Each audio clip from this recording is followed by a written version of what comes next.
Air signs, tignan natin ano po ang mensahe para sa iyo ngayong araw. Keep in mind po na ito ay general reading lamang, so hindi po lahat ay makaka-relate. So be open-minded. Sa mga hindi pa po nakasubscribe dito sa ating channel, please subscribe na po kayo and pa-like na din po ng ating video. At sa mga nais pong mag-avail ng ating private readings ng ating Evil Eye Amulet Necklace at ng ating Cures Bracelet, makikita nyo po yung link sa description box. Tarot Intentions by Aliana Reyes. Okay, tignan po natin kung ano ang mensahe para sa iyo. Pasensya na po kayo if may naririnig man po kayong mga tahol ng aso. Okay, so we have backstab. May nang backstab ba sa inyo? We have love and hate. Okay, so ano ba, nasa isang toxic situation kayo, nasa isang toxic relationship kayo, niloloko na kayo pero hindi po kayo makabitaw, ayan, or on and off yung relationship ng iba sa inyo. We have romance. Yan nga, yung iba sa inyo nasa on and off relationship kayo. May toxic energy. We have Queen Bee. Oh, sinasabi nga sa'yo dito, oh, di ba? Some of you, maganda yung career ninyo, pero natatalo kayo pagdating sa pag-ibig. I mean, marupok yung iba sa inyo pagdating sa pag-ibig, ganyan. Parang alam mo yung ibibigay mo sa relationship. You know, you're very confident, ginagalang ka ng ibang tao, air signs, pero pagdating dito sa relationship na to, yung person mo, ayun, niloloko ka lang niya. May panloloko dito, nilalove bomb ka ng taong to. So, alam mo yun, parang sabihin na lang natin, natatanga yung iba sa inyo pagdating sa relationship, pagdating sa love life. No? Tingnan natin. Or meron dito nagkakagusto sa inyo na boss ninyo. Yan, meron ba kayong relasyon ng boss mo, air signs? Let's see. Ano pa yung mensahe? We have Two of Swords. Ayan po. So, nagdadalawang isip na yung iba sa inyo at crossroads na rin naman talaga kayo because of this relationship. Kaya lang, ayan, nagdadalawang isip pa lang yung iba sa inyo. Pwedeng wala pa kayong concrete decision dito. We have Judgment. Ayan. So, kailangan mo na talagang magdesisyon. Ayan yung sinasabi sa'yo. We have Nine of Swords. Wala na kasi yung peace of mind. Kahit ano man po itong relationship na to ha. Kung ano man yung mga ginagawa ninyo, ano man yung sitwasyon, kung nasaan kayo ngayon, sino man yung mga ka-deal ninyo, basta wala po kayong peace of mind, wag nyo nang ituloy. Sabihin natin yung iba sa inyo, nakikipag-usap kayo sa isang tao, pero ang dami mong red flag na nakikita or nababasa dun sa mga sinasabi niya, wag nyo na pong ituloy yan. We have Nine of Pentacles. Okay, yung iba po sa inyo dito, ayan no, may pera pang involved dito. Baka may napeperahan dito. 'Di ba? Gumagastos yung iba sa inyo para mahalin kayo ng isang tao. Or tuwing nagde-date ba kayo ng person mo, ikaw yung babae, pero ikaw lang lagi yung sumasagot, ganyan. Kahit 50-50, hindi nangyayari. So mag-isip-isip po kayo, maging matalino kayo dito. Yan, yung iba din dito, it's either kayo naman yung nilalove bomb ng person mo, bigay ng kung ano-ano, tapos isusumbat sa'yo pag nag-aaway kayo. We have Knight of Swords. Yan, you have voice daw dito. 'Di ba? Huwag mong pigilan yung boses mo. Huwag mong hayaan na tapak-tapakan ka lang ng taong to. We have the Lovers. 'Di ba? If need nyong mag-demand towards this person, mag-demand po kayo. Yan, yung iba kasi sa inyo, parang tumatahimik lang kayo dito. Yan. Or nagdadalawang isip na ba yung iba sa inyo pagdating sa marriage thing? Okay, mukhang may nagdadalawang isip na dito kung itutuloy nyo pa ba yung relationship. So, pwede kasi na nababasa nyo na, itutuloy nyo pa ba yung dealings, yung transactions ninyo, kasi pwedeng nababasa nyo na talaga kung ano ba talaga yung totoong intention ng person na ka-deal po ninyo. We have 10 of Cups.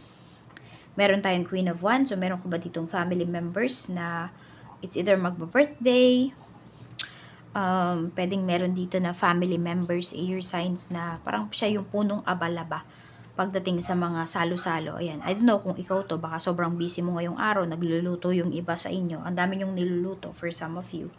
We have 5 of Pentacles. Okay. So, yun, mag-decision ka na. Kasi alam mo, yung iba sa inyo, air signs, mauubos daw yung pera mo dito. Kaka-please sa taong to. or kung ito man po ay isang transaction, isang business deal, pag-isipan nyo mabuti kasi baka malugi lang kayo. Yan na, may warning na po sa inyo si universe, kaya pag-isipan nyo yung mabuti kung ipo-person nyo pa ba or hindi na. We have the world. Okay, meron kayong kailangan talagang tapusin na dito. Kasi hindi na po kayo magbibigyan ng peace of mind ng relationship na ito, ng kaganapan na to sa life ninyo. Yan o, lagi lang kayo mag-iisip. Kung magkalayo kayo ng person mo, lagi mong maiisip na baka may iba, wala na pong trust dito sa relationship ninyo. Ang hirap kaya kung nasa isang relationship kayo, tapos lagi kayo nag-iisip. Meron kayang kasama yung person ko, meron kaya siyang ibang kinakausap, ganyan.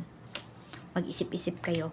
We have the star. Okay, meron naman dito, ayan po. I don't know kung may utang ba sa inyo yung isang tao. Pwedeng karelasyon nyo nga yan or ex ninyo.